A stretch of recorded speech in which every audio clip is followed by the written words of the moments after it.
A police officer in St. Cloud, Florida has been arrested after she allegedly stole a credit card from a dead man and used it to make multiple purchases. 25-year-old Diane Ferreira allegedly admitted that she took pictures of a dead man's credit card while at the scene of a medical emergency call.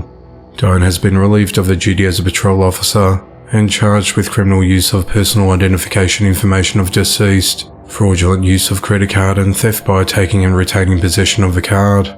Diane allegedly stole the card information while responding to a 911 call of a man complaining of difficulty breathing on the 3rd of April. The man was found deceased when law enforcement arrived at his home.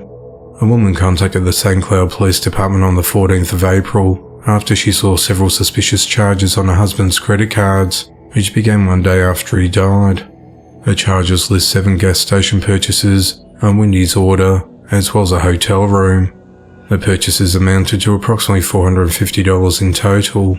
After the credit card was cancelled, charges were attempted for fuel and purchase at an eyelash extension business.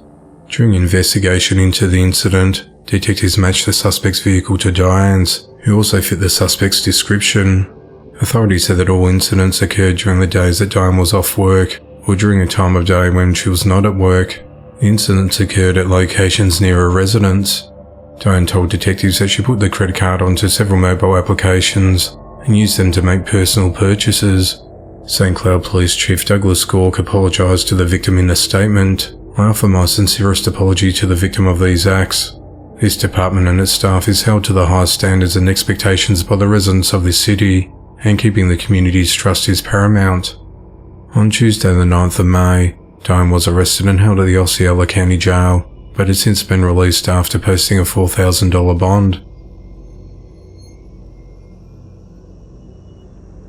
32-year-old Sean Stone is behind bars after assaulting his living girlfriend's 5-year-old son.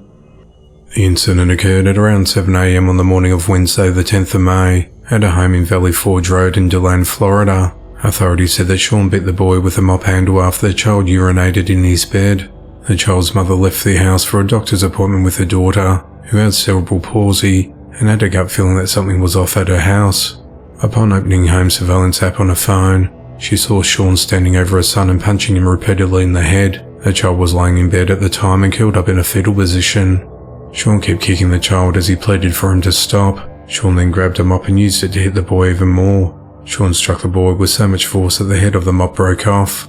The surveillance app stopped working at that point, and the woman rushed home to her child. Upon arrival, after confronting Sean about hitting her son, he started swearing at her, telling her that she hated her and her son. Sean then fled the scene on an ATV, but was later spotted on Marsh Road roughly 3 miles away and he was arrested. The boy was rushed to the Advent Health DeLand. At around 8:30 a.m, deputies learned of the abuse after hospital staff contacted authorities. When deputies saw the boy, he had bruising on his face, eyes, top of his head, a lacerated lip, a bruise on his left thigh and a cracked skull. He also had 2 circular marks that appeared to be cigarette burns on his right shoulder blade. Authorities also learnt from the medical team that the child had fractured ribs that were healing, as well as fractures on his wrist joint. The child was later transferred to Arnold Palmer Children's Hospital in Orlando, who was reportedly in a stable condition with non-life-threatening injuries. Sean told deputies that he got angry after realising that his girlfriend's son urinated in his bed. While he told deputies that he slapped the boy in the mouth, he denied using a mop to hit the boy. Sean is charged with aggravated child abuse and is held at the Volusia County Jail without bond. Police believe Sean deleted the home surveillance video before he left the house. Detectives are working to try and retrieve the video. A 21-year-old mother, her 24-year-old husband and a 22-year-old boyfriend are behind bars for allegedly locking 2-year-old twin boys in a bedroom for days at a time without adequately feeding them. On the 8th of May, authorities responded to an apartment at 8 Meadowlark Lane in Ripley, West Virginia, on reports of an unresponsive 2-year-old boy. The boy was transported to a local hospital before being transferred to Charleston Area Medical Center Women and Children's Hospital, then airlifted to Ruby Memorial. Medical staff determined the boy was suffering from kidney failure and was in a state of severe malnutrition and dehydration.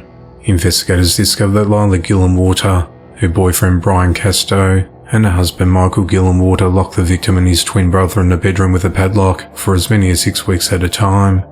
The 3 suspects would medicate the children to get them to go to sleep so they wouldn't have to provide parental care.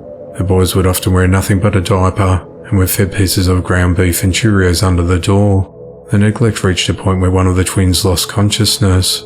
Detectives noted that the room was entirely covered in human feces, which made it nearly impossible to walk around. Jackson County Sheriff Ross Mellinger said that the victim had a lot of hurdles to clear medically.